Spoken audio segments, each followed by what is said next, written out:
Hello दोस्तों, अपना education में आपका स्वागत है। सबसे पहले मैं आप लोगों को धन्यवाद करना चाहूँगा कि आपने अपना एजुकेशन को इतना प्यार दिया। तो आज की वीडियो में हम लेकर आए हैं अक्षांश रेखाएं। इस वीडियो में हम आपको बताएंगे कि अक्षांश रेखाएं क्या हैं, हमें अक्षांश रेखाओं की ज़रूरत क्यों पड़ी, और साथ ही इस वीडियो में हम आपको कर्क रेखा, मकर रेखा और अन्य अक्षांश रेखाओं के बारे में अवगत कराएंगे। इस दौरान हम आपके साथ बहुत सारी महत्वपूर्ण जानकारियाँ भी साझा करेंगे और बीच बीच में हम आपको कई रोचक तथ्यों के बारे में भी बताएंगे। तो चलिए शुरुआत करते हैं। आइए अब अक्षांश रेखाओं के बारे में देखते हैं। तो अक्षांश रेखाएं कई प्रकार की होती है। यहाँ पर आपको कुछ मुख्य अक्षांश रेखाएं दिखाई गई हैं, जो कि आर्कटिक रेखा जो कि 66.5 डिग्री नॉर्थ में स्थित है। उसके बाद कर्क रेखा जो कि 23.5 डिग्री नॉर्थ में स्थित है। भूमध्य रेखा या जिसे विषुवत रेखा भी कहते हैं, इस रेखा के बारे में हम आपको पहले ही अपनी पिछली वीडियो में बता चुके हैं। अगर आपने वो वीडियो नहीं देखी है तो उसका लिंक हम डिस्क्रिप्शन में नीचे दे देंगे, आप पहले उस वीडियो को देखें। उसके बाद मकर रेखा जो कि 23.5 डिग्री साउथ में स्थित है। उसके बाद अंटार्कटिक रेखा जो कि 66.5 डिग्री साउथ में स्थित है। तो ये तो कुछ महत्वपूर्ण अक्षांश रेखाएं हुई। अक्षांश रेखाएं पृथ्वी के समानांतर खींची गई रेखाएं होती हैं। तो जैसा कि आप देख रहे हैं, अक्षांश रेखाएं ये पृथ्वी के चारों ओर एक सर्कल के फॉर्म में होती हैं। तो आइए अब अक्षांश रेखाओं के बारे में और जानकारी ले लेते हैं। जैसा कि आपको हम यहाँ पर दिखा रहे हैं, ये डिफरेंट महाद्वीपों से होके गुजर रही है। तो आइए अब अक्षांश रेखाओं के बारे में आपको एक बहुत ही महत्वपूर्ण जानकारी देते हैं। अगर आप पृथ्वी के समानांतर रेखाएं खींचेंगे, जैसे कि हम खींच रहे हैं भूमध्य रेखा से उत्तरी ध्रुव के बीच में, तो ये एक दूसरे के समानांतर हैं और इनकी संख्याएं जो भूमध्य रेखा से उत्तरी ध्रुव तक के बीच की होती है, उनकी संख्या 90 है। आज जैसा कि आप जानते हैं कि भूमध्य रेखा के ऊपरी भाग को उत्तरी गोलार्ध कहते हैं, तो हम कह सकते हैं कि उत्तरी गोलार्ध में जो अक्षांश रेखाओं की संख्या है वो 90 होती है। और जैसा कि आप देख रहे हैं, ये पृथ्वी के चारों तरफ फैली हुई हैं। आइए अब देखते हैं कि भूमध्य रेखा से नीचे दक्षिणी ध्रुव के बीच में रेखाओं की संख्या। जी हाँ, भूमध्य रेखा से दक्षिणी ध्रुव के बीच में रेखाओं की संख्या है वो भी 90 ही होती है। तो इस प्रकार हमारी जो टोटल अक्षांश रेखाओं की संख्या है वो 90 उत्तरी गोलार्ध में प्लस 90 दक्षिणी गोलार्ध में प्लस 1 जो भूमध्य रेखा है, यानी 90 + 90 + 1 = 181 रेखाओं की संख्या हो गई। तो जैसा कि आपको दिखाया जा रहा है, ये पृथ्वी के चारों तरफ खींची गई हैं। और जैसे आपको अगर हम देखें दक्षिणी ध्रुव पर भी, तो ये दक्षिणी ध्रुव पर भी चारों तरफ को खींची गई हैं। आइए अब अक्षांश रेखाओं से जुड़ा एक और महत्वपूर्ण तथ्य जान लेते हैं। किसी भी पारस्परिक दो अक्षांश रेखाओं के बीच की दूरी 111 किलोमीटर होती है, यानी 69 माइल्स के बराबर होती है। कोई भी अगर हम दो रेखाएं लें, जैसे ये वाली, इसमें 111 किलोमीटर है। अगर नीचे भी लें तो कोई सी भी अगर हम दो अक्षांश रेखाएं लेते हैं तो उनकी बीच की दूरी 111 किलोमीटर होती है। तो अब तक हमने अक्षांश रेखाओं के बारे में देखा और अक्षांश रेखाओं से जुड़ी बहुत सारी महत्वपूर्ण जानकारियाँ भी देखी। अब आइए एक मुख्य अक्षांश रेखा के बारे में देखते हैं, जिसका नाम है कर्क रेखा।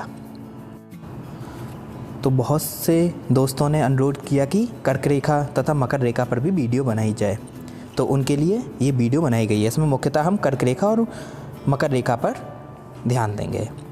तो जैसा कि आप जानते हैं कि कर्क रेखा भारत से होकर गुजरती है। आइए देखते हैं कि कर्क रेखा और किन किन देशों से होकर गुजरती है। और आपको कोई भी शॉर्टकट ट्रिक्स याद करने की ज़रूरत नहीं है। अगर आप इसको एक बार देखोगे तो एक बार में ही आपको याद हो जाएगा। तो कर्क रेखा भारत के अलावा किन किन देशों से होकर गुजरती है, तो जैसा कि आप देख रहे हैं कि ये अफ्रीका महाद्वीप से होकर जाती है, फिर आगे उत्तरी अमेरिका महाद्वीप से होकर जाती है, फिर आगे समुद्र से होती हुई वापस एशिया से होकर जाती है। तो आइए वापस चलते हैं। तो वापस उत्तरी अमेरिका महाद्वीप की ये दो देशों से होकर जाती है, मैक्सिको और बहामास। फिर उसके बाद ये अफ्रीका के 8 देशों से होके जाती है, जैसा कि आप देख रहे हैं, सहारा, मल्टीनिया, माली, अल्जीरिया, नाइजर, लीबिया, चाड, इजिप्ट। उसके बाद ये खाड़ी के देशों से होके जाती है, जो कि सऊदी अरेबिया, संयुक्त अरब अमीरात और ओमान है। उसके बाद ये एशिया से होके जाती है, तो एशिया में अपना भारत आ गया। उसके बाद बांग्लादेश से होके जा रही है ये, फिर उसके बाद म्यांमार से होके जा रही है, फिर चाइना, फिर उसके बाद ताइवान से होके समुद्र की तरफ को जाती है। तो अभी हमने आपको ओवरव्यू दिया कि ये कहाँ कहाँ से होके जाती है। आइए अब इसको डिटेल में देख लेते हैं, जिससे कि हमें ये याद हो सके। तो जैसा कि आप देख पा रहे हैं, ये उत्तरी अमेरिका महाद्वीप से होके जाती है। तो उत्तरी अमेरिका महाद्वीप के ये 2 देशों से होके जाती है।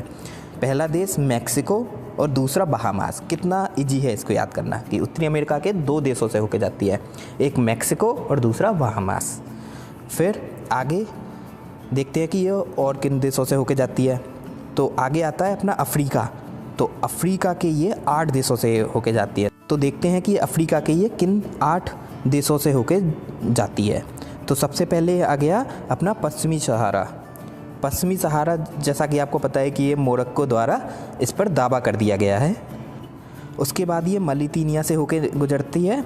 उसके बाद माली से होके गुजरती है। माली अपने पेड़ों वाला माली नहीं, ये देश का नाम है माली। उसके बाद अल्जीरिया, अल्जीरिया आपको याद रहेगा। फिर नाइजर, लीबिया और चाड।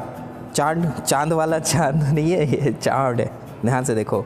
आपने सुना होगा नाइजर, ये देश का नाम है। फिर उसके बाद इजिप्ट। इजिप्ट के बारे में आपने सुना होगा कि हर चीज़ खुदाई में इजिप्ट में वगैरह में मिलती है। तो उसके बाद फिर हम देखते हैं, ये तो अफ्रीका के हमारे देश हो गए। फिर हम खाड़ी के 3 देशों पर भी ध्यान दे लेते हैं कि सऊदी अरेबिया, संयुक्त अरब अमीरात और ओमान, ये 3 देश हैं। आपको जैसा कि दिख रहा है कि संयुक्त अरब अमीरात जो है वो सऊदी अरेबिया से बहुत छोटा है, ऐसे ही ओमान भी सऊदी अरेबिया से बहुत छोटा है। तो इसका बहुत ज़्यादा पोर्शन सऊदी अरेबिया से होके जाता है। तो ये तो हो गई गल्फ़ कंट्रीज़ के बारे में। आइए अब देखते हैं कि एशिया में ये किन किन देशों से होके जाती है। तो जैसा कि आप देख पा रहे हैं, ये भारत से होके जा रही है। उसके बाद आप अगर ध्यान से देखेंगे, देखिए इसको, बॉर्डर के बाद आपको दिख रहा है कि ये बांग्लादेश से होके जाती है और भूटान से नहीं जाती है, नेपाल से भी होकर नहीं जाती है। अगर इसको हम जूम करते हैं तो देखिए ध्यान से कि ये बांग्लादेश से होके जाती है, म्यांमार से होके जाती है, उसके बाद चीन से होके बहुत सारे एरिया से होके निकलती है, और फिर लास्ट में ये ताइवान से होके गुजरती है। तो ये तो कर्क रेखा, अगर पूछा जाता है आपसे कि कर्क रेखा किन किन देशों से होके जाती है, तो कर्क रेखा इन देशों से होके जाती है। तो दूसरा सबसे ज़्यादा इंटरनेट पे आप लोग सर्च करते हो कि ये कर्क रेखा इंडिया के किन किन राज्यों से होके जाती है। तो आइए देख लेते हैं कि ये इंडिया के किन किन राज्यों से होके जाती है। तो सबसे पहले ये गुजरात से होके गुजरती है। फिर उसके बाद गुजरात के बराबर में कौन सा राज्य है बड़ा? राजस्थान, ये उससे होके गुजरती है। राजस्थान के बराबर में कौन सा बड़ा प्रदेश है? मध्य प्रदेश, उससे होके गुजरती है। फिर ये छत्तीसगढ़ से थोड़ा सा छू कर निकलती है। उसके बाद ये झारखंड से होके जाती है। फिर पश्चिम बंगाल से होके जाती है। पश्चिम बंगाल के बाद ये बांग्लादेश आ जाता है। फिर बांग्लादेश के जब पार करेंगे तो उधर नॉर्थ ईस्ट के ये केवल 2 राज्यों से होके जाती है, जो कि एक त्रिपुरा है और दूसरा मिजोरम है। तो इंडिया के ये 8 राज्यों से होके जाती है। ठीक है, एक बार और देख लेते हैं। ये गुजरात से होके जाता है, राजस्थान से होके जाती है, मध्य प्रदेश, छत्तीसगढ़, झारखंड और वेस्ट बंगाल। उसके बाद त्रिपुरा और मिजोरम नॉर्थ ईस्ट के 2 राज्य हो गए। तो जैसा कि हम बार बार आपसे कह रहे हैं कि कर्क रेखा 23.5 डिग्री नॉर्थ में स्थित है। तो इसका क्या मतलब हुआ? तो इसका मतलब ये हुआ कि अगर हम पृथ्वी का आपके सामने वाला जो हिस्सा है उसको काट दें, क्रॉस सेक्शन में वर्टिकली काट दें, तो जैसा कि आप देख सकते हैं कि जो कर्क रेखा है वह भूमध्य रेखा से 23.5 डिग्री का कोण बनाती है। अगर हम भूमध्य रेखा को दोनों ओर से मिलाकर एक लाइन खींच दें जो कि सेंटर से होकर जाती है, तब कर्क रेखा उस पर 23.5 डिग्री का कोण बनाएगी। इसलिए हम कर्क रेखा को 23.5 डिग्री नॉर्थ में कहते हैं। ऐसे ही आर्कटिक रेखा जो कि 66.5 डिग्री नॉर्थ में है, जो कि 66.5 डिग्री सेंटर पे कोण बनाती है। उसके बाद अपना उत्तरी ध्रुव 90 डिग्री का सेंटर पे या केंद्र पे, पृथ्वी के केंद्र पे 90 डिग्री का कोण बनाते हैं। यानी जो उत्तरी ध्रुव है वो भूमध्य रेखा से 90 डिग्री कोण पर स्थित है। तो ये तो हमने अभी कर्क रेखा के बारे में देखा। आइए अब मकर रेखा के बारे में देखते हैं। तो आपको ये मकर रेखा 23.5 डिग्री साउथ पे ये जो लाइन है ये मकर रेखा है।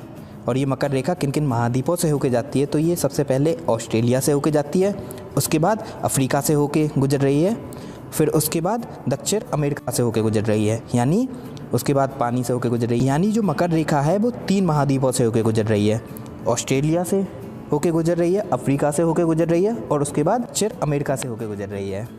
ठीक, तो आइए अब इसको डिटेल में देख लेते हैं कि ये इन महाद्वीपों के किन किन देश से होके गुजरती है। तो ऑस्ट्रेलिया इकलौता ऐसा देश है जो महाद्वीप भी है, तो ये ऑस्ट्रेलिया से होके गुजर रही है। ठीक है, फिर उसके बाद ये अफ्रीका के देखते हैं किन किन देशों से होके गुजर रही है। तो अफ्रीका के ये नामीबिया देश से होके गुजर रही है। तो जैसा कि आप देख रहे हैं ये अफ्रीका के नामीबिया देश से होके गुजर रही है। उसके बाद बोत्सवाना से होके गुजर रही है, फिर उसके बाद साउथ अफ्रीका से होके गुजर रही है। तो साउथ अफ्रीका अगर आप याद करने की सोचेंगे तो आपको अब तक 2 नाम याद करने हैं, नामीबिया और बोत्सवाना। जब अफ्रीका में है तो मकर रेखा दक्षिण अफ्रीका से होकर गुजर रही है, अफ्रीका दक्षिण अफ्रीका, तो आपको ये याद हो जाएगा। फिर उसके बाद ये मोजाम्बिक से होकर गुजर रही है। यानी आपको अब 3 देश याद करने हैं अफ्रीका के, जो कि हो गए नामीबिया, बोत्सवाना और मोजाम्बिक। और उसके बाद मेडागास्कर से होकर गुजर रही है ये। तो ये अफ्रीका के 5 देशों से होकर गुजर रही है, नामीबिया, बोत्सवाना, दक्षिण अफ्रीका, मोजाम्बिक और मेडागास्कर। आपने अगर एनिमेटेड मूवी देखते हो तो मेडागास्कर की मूवी आई थी, मेडागास्कर 1, मेडागास्कर 2, मेडागास्कर 3। अगर आपने नहीं देखी है तो कोई नहीं, बट ये मेडागास्कर थोड़ा अलग सा पार्ट है अफ्रीका का। तो ये तो हुआ कि ये अफ्रीका के इन देशों से होके गुजर रही है। आइए अब देखते हैं ये दक्षिण अमेरिका के किन किन देशों से होके गुजर रही है। आइए देखते हैं ये दक्षिण अमेरिका के किन किन देशों से होके जाती है। तो ये दक्षिण अमेरिका का पहला देश चिली से होके गुजरती है। चिली जैसा खाते हैं ना, चिली मिर्ची को भी इंग्लिश में चिली कहते हैं, ये चिली शेप में ही है कुछ। उसके बाद ये अर्जेंटीना आपने सुना होगा कि अर्जेंटीना कहाँ पर है, दक्षिण अमेरिका में है और ये अर्जेंटीना से होके गुजरती है। उसके बाद पैराग्वे से होके गुजरती है। फिर उसके बाद ये गुजरती है ब्राज़ील से। ब्राज़ील के बारे में आपको एक और फैक्ट बताना चाहूँगा कि ब्राज़ील इकलौता ऐसा देश है जो मकर रेखा से भी होकर गुजरता है और भूमध्य रेखा से भी होकर गुजरता है। जैसा कि आप देख पा रहे हैं ये भूमध्य रेखा से भी होकर गुजर रहा है, जो कि लाल रंग की बनी हुई है, और ये नीचे मकर रेखा से भी होकर गुजर रहा है। तो ये तो अभी हमने मकर रेखा के बारे में बताया। अब आइए एक आपके सामने फैक्ट ला देते हैं कि हम मकर रेखा को 23.5 डिग्री साउथ में क्यों कहते हैं।